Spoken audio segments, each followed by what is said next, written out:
राजा ने कहा रात है, रानी ने कहा रात है, मंत्री ने कहा रात है, लेकिन यह सुबह सुबह की बात है। तो ठीक उसी प्रकार जब सदन के अंदर होते हैं तो लगता है न भय है, न भूख है, न भ्रष्टाचार है, राम राज है। हर व्यक्ति खुशहाल है, हर व्यक्ति के होठों पे मुस्कान है, हर गरीबों के हाथ में पैसे हैं और पलायन नाम की कोई चीज नहीं है।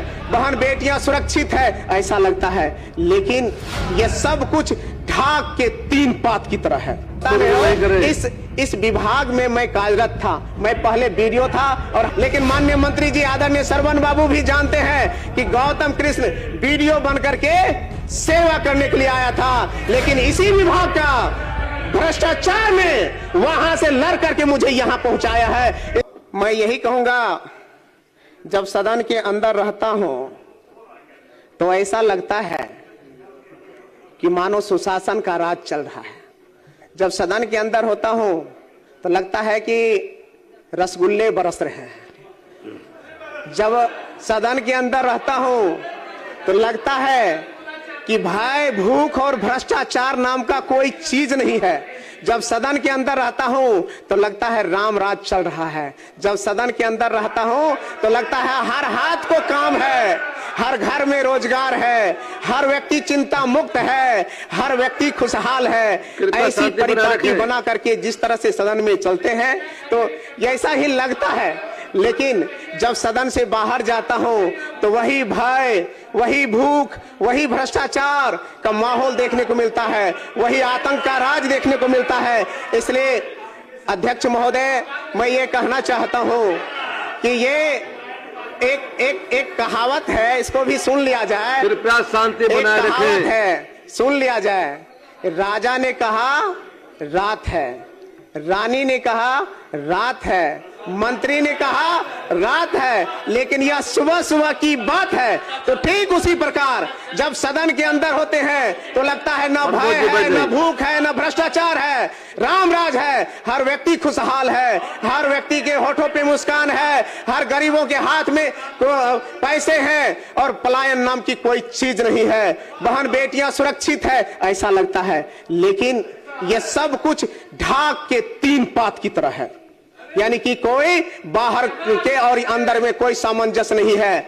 जदयू ने कहा रामराज और सुशासन है, उसी हाँ में हाँ बीजेपी कहती है हाँ रामराज है और सुशासन है, एलजेपी कहते हैं रामराज और सुशासन है, लेकिन यह पूरे भ्रष्टाचार और जंगल राज नहीं महाजंगल राज में डूबी हुई सरकार है। इसलिए मैं इस कटौती प्रस्ताव के समर्थन में खड़ा हूं और मैं कहना चाहता हूं जो ग्रामीण विकास विभाग लोगों के जनजीवन से जुड़ा हुआ है, लोगों के आर्थिक उन्नयन से जुड़ा हुआ है, हर व्यक्ति की खुशहाली से जुड़ा हुआ है, हर व्यक्ति के रोजगार से जुड़ा हुआ है, हर व्यक्ति के चेहरे पे मुस्कान से जुड़ा हुआ है। कल कारखाने और उद्योग में स्थापित होकर के पलायन से रुक करके अपने घर में अपने परिवार के साथ रोजगार और जीवन को जीने का विषय से जुड़ा हुआ है। महोदय, मैं ये कहना चाहता हूं, इतने बेहतर विभाग, इतनी संभावनाओं से युक्त विभाग, अभी माननीय मंत्री जी ने कहा कि 23,000 करोड़ रुपए की यह बजट वाला विभाग है, जो पिछले साल मात्र 16,000 करोड़ का था। तो ठीक है, बढ़ाइए, लेकिन मैं यह कहना चाहता हूं कि इस विभाग में जितनी ज्यादा संभावना है, जितनी ज्यादा हर व्यक्ति को खुशहाल करने के एक एक तरीके और चीजें मौजूद है, लेकिन अगर थोड़े से हम लोग भ्रष्टाचार, थोड़े से अपनी जिम्मेवारी और थोड़े से अपनी सरकार की निगरानी में करना शुरू करें तो शायद लगता है कि यह खुशहाल होगा। लेकिन मैं कहना चाहता हूं, जिन सदस्य महोदय को पता नहीं हो, इस विभाग में मैं कार्यरत था, मैं पहले वीडियो था और हमारे माननीय मंत्री जी उस दिन हमारे भी मंत्री थे, मैं कहता हूं, लेकिन माननीय मंत्री जी आदरणीय सरवन बाबू भी जानते हैं कि गौतम कृष्ण वीडियो बन करके सेवा करने के लिए आया था, लेकिन इसी विभाग का भ्रष्टाचार में वहां से लड़ करके मुझे यहां पहुंचाया है। इसलिए मैं अपने महिषी और नौहट्टा की जनता को दिल से धन्यवाद और सैल्यूट करता हूं। माननीय आदरणीय लालू प्रसाद यादव जी और तेजस्वी यादव जी को सैल्यूट करना चाहता हूं, जिन्होंने गौतम कृष्ण से एक साधारण कार्यकर्ता को, जिसने ईमान को, स्वाभिमान को देखा और उसने अपना नैतिकता और समर्थन दे करके वीडियो से विधायक बना करके आपके साथ, आपके सम्मुख खड़ा होने का अवसर दिया है। तो मैं तो कहता हूं यह विभाग कैसा है उसका प्रत्यक्ष उदाहरण मैं हूं।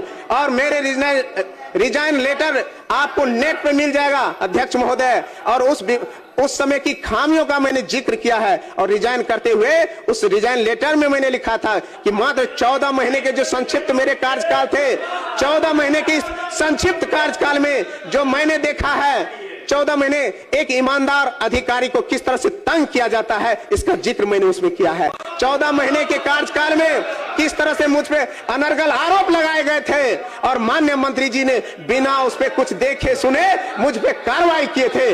और मैं माननीय मंत्री जी की प्रति आभार व्यक्त करता हूं, शुक्रिया करता हूं और प्रणाम भी करता हूं। अगर आप भ्रष्टाचारियों का साथ नहीं दिए होते तो गौतम कृष्ण ईमान के साथ यहां खड़ा नहीं होता।